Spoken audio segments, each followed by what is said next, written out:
History remembers her as the last queen of Egypt, a woman of legendary beauty, a seductress, a tragic lover. But what if everything you know about Cleopatra is a lie? What if her real story wasn't written in the scrolls of romance, but in the cold calculations of psychological warfare? What if the Romans didn't just defeat her, but systematically dismantled her mind? Before she fell, they broke something far more valuable than her kingdom. They shattered her identity. They erased her legacy while she still breathed. They turned her into a symbol of everything Rome despised, and the world believed them. This is not a love story. This is the story of how an empire destroys a queen without ever touching her crown. This is the story of a fate worse than death. Pause. If you're ready to see history from the shadows, subscribe now and stay until the end. Because what they did to Cleopatra, they've done to empires ever since.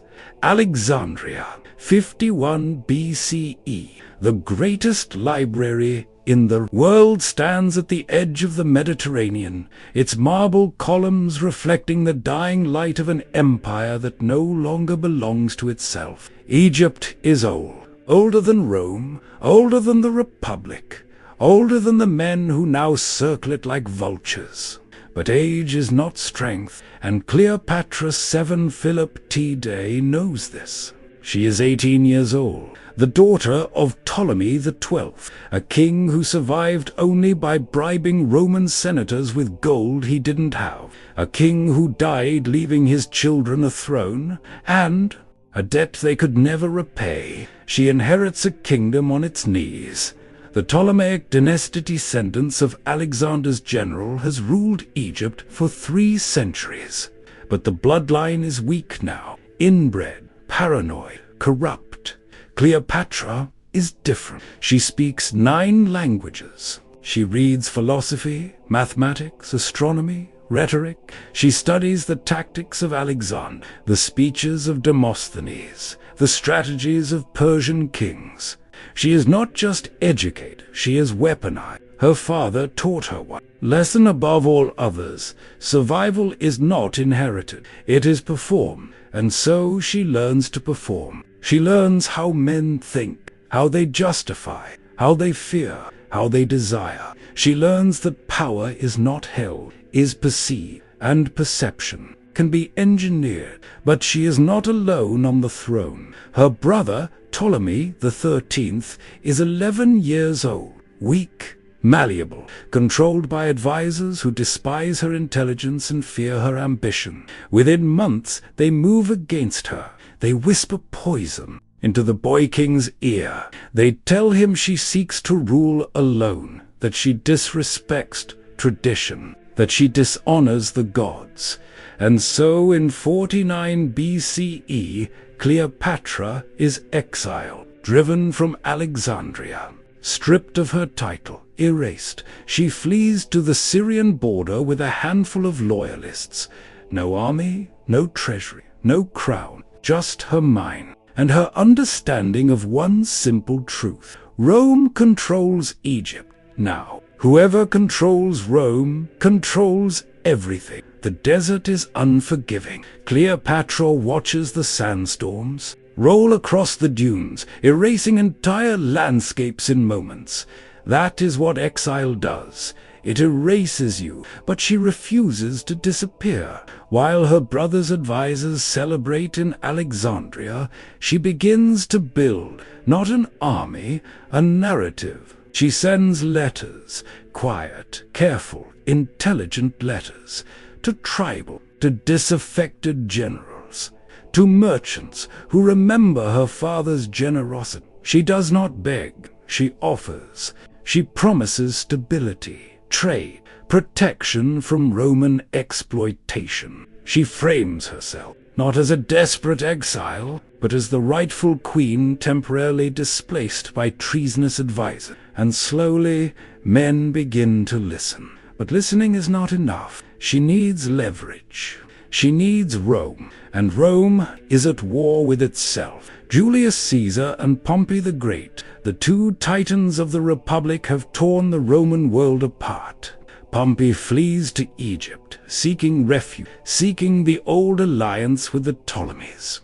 Cleopatra's brother's advisors see an opportunity. They murder Pompey. They present his severed head to Caesar when he arrives in Alexandria, expecting gratitude. Instead, Caesar is disgusted, not because he loved Pompey, they were enemies, but because the murder was dishonorable, cowardly, uncivilized. It offends his sense of Roman dignity, and Cleopatra, watching from the desert, understands something profound. Caesar is not just a general. He is a psychologist of power. He cares about symbols, about optics, about legacy. He does not want to be seen as a butcher. He wants to be seen as a statesman, and that is the opening she needs.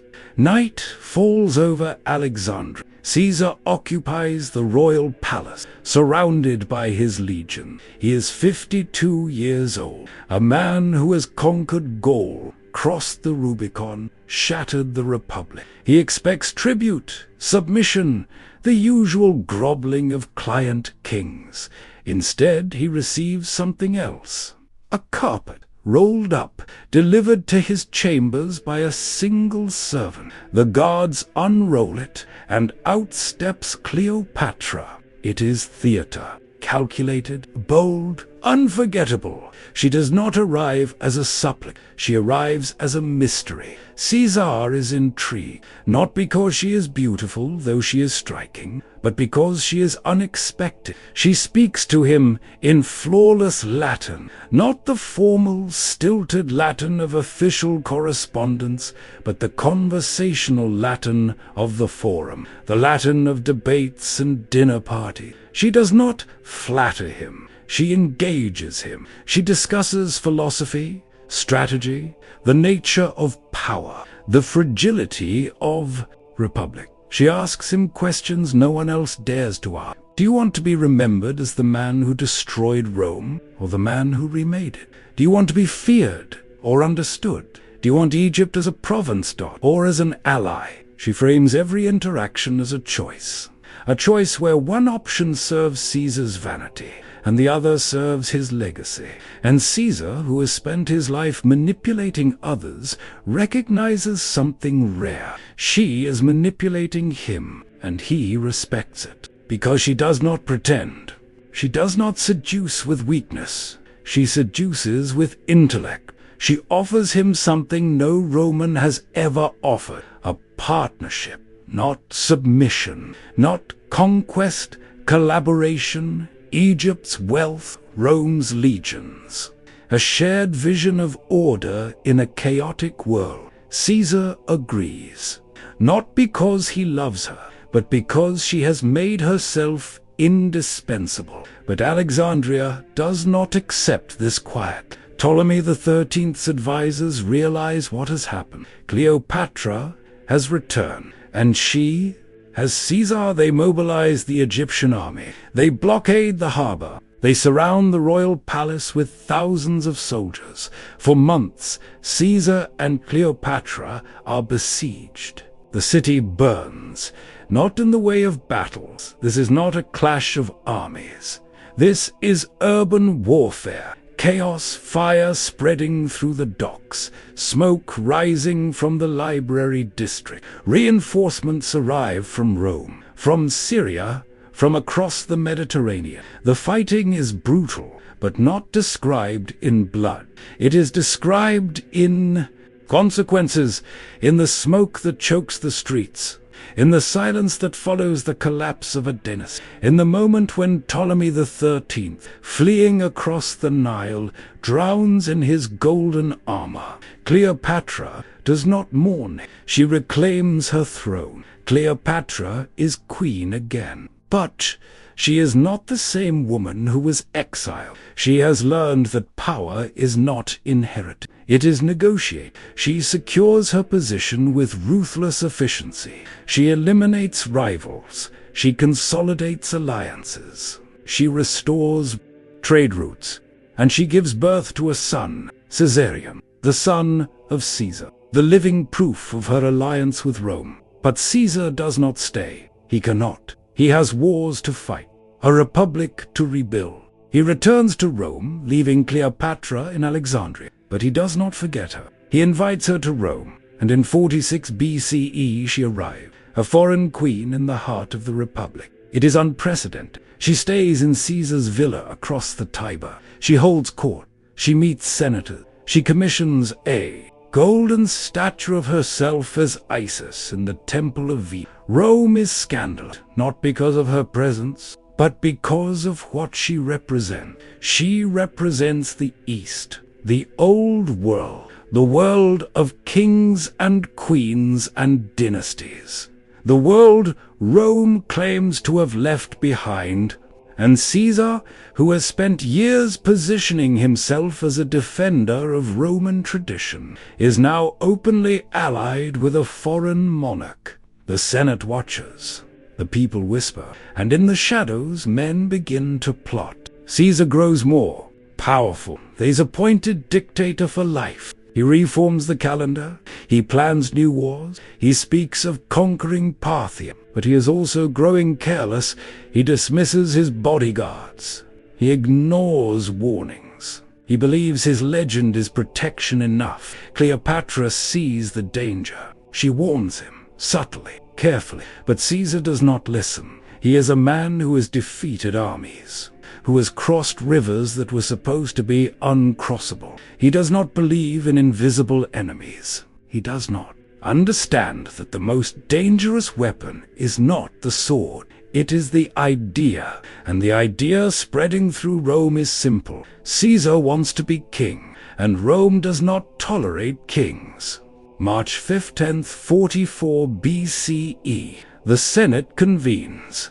Caesar enters the chamber, confident, unguarded, and then the shadows move. 23 senators, 23 daggers, not described in blood, but in chaos, in the sound of shouting, in the collapse of bodies, in the sudden silence that follows. Caesar falls, and with him, Cleopatra's entire strategy collapses. She is in Rome when it happens. She hears the news in the villa across the Tiber, and she understands immediately. She is no longer an ally. She is a liability. She flees Rome within days. She returns to Alexandria. But the world has changed.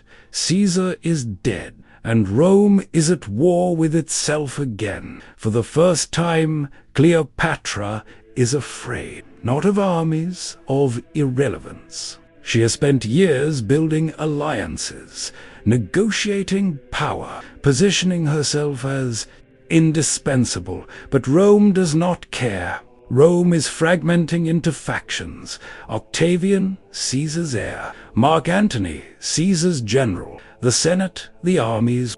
Everyone is fighting for control, and Cleopatra is alone. She tries to rebuild. She aligns herself with Mark Antony. She offers him the same thing she offered Caesar, partnership, and for a time, it works. They rule the East together. They have children. They present themselves as the heirs to Alexander's vision. But Octavian is watching, and Octavian understands something Cleopatra does not. Rome does not fear foreign armies. Rome fears foreign influence. And so Octavian does not attack Cleopatra with legions. He attacks her with words. He calls her a witch, a seductress, a corrupter of Roman men. He frames the conflict not as a civil war, but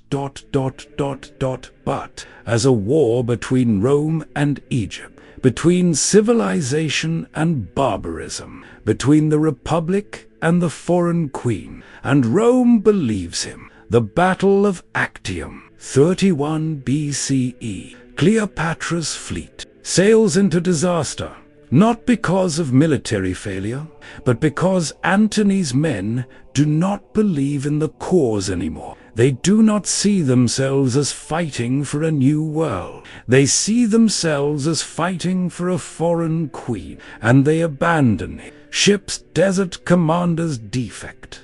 The battle is lost before it begins. Cleopatra and Antony flee to Alexandria, and there, in the city where she once reclaimed her throne, she watches everything fall apart. Antony, broken by defeat, takes his own life. Cleopatra is captured by Octavian's forces, but he does not kill her, not yet. He wants something more valuable than her death. He wants her surrender. He wants her to walk in his triumph, to be paraded through the streets of Rome as a captive, to be the living symbol of Egypt's defeat, to be humiliated, displayed, reduced to a trophy. And Cleopatra understands. Death is not the punishment. This is the punishment, to be stripped of agency, of dignity, of identity, to become a character in someone else's story, to be remembered not as a queen, but as a cautionary tale. And so, in her final act of defiance, she takes control of the only thing she has left, her exit. She dies in her chambers. The method is uncertain. Poison, perhaps. A serpent, according to legend. But the details do not matter. What matters is the choice. She refuses to be Octavian's prize. She refuses to let Rome write the ending. And in that refusal, she reclaimed something they could never take. Her narrative. Cleopatra did not lose because she was weak. She lost because she was alone. Because empires do not fall to armies, they fall to isolation, to the slow, suffocating realization that no alliance is permanent, that no partnership is equal, that power once shared is always conditional. Rome did not defeat Cleopatra with swords. They defeated her with words, with narratives, with the patient, methodical destruction of her legitimacy. They turned her into a symbol, and symbols are easier to destroy than queens. History remembers her as a seductress, but she was a strategist, a polyglot, a philosopher, a survivor, a woman who understood power better than most men ever will. And yet, in the end, even understanding is not enough, because the cruelest truth of empire is this: no matter how intelligent you are, no matter how carefully you plan, if you are not Roman ... you are expendable. Cleopatra's fall was not a tragedy of love, it was a tragedy of geopolitics. And her real punishment was not death. It was being forgotten as herself and remembered as Rome wanted her to be. That is the fate worse than death.